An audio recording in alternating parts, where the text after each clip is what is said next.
Right out of the package, your new Stahn tire deflators are preset to 18 psi.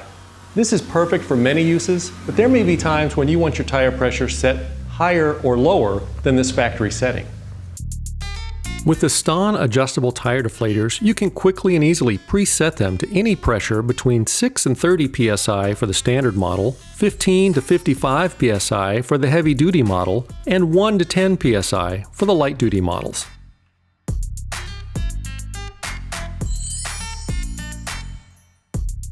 Manually adjust a tire to the target pressure for your Stahn tire deflators.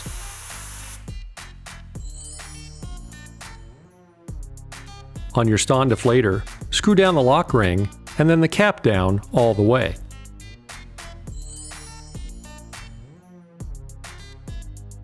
Screw the deflator onto the valve stem. Slowly unscrew the cap on the deflator until you hear air start to come out.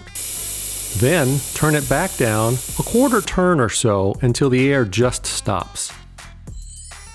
Screw the lock ring back up to the cap, being careful not to turn the cap, and snug the lock ring against it. This will set and lock the deflator to the preset pressure of the tire. Repeat for the 3 other deflators and you're done. Remember that because the Stahn tire deflators are adjustable, you can easily change them again at any time by following these same simple instructions.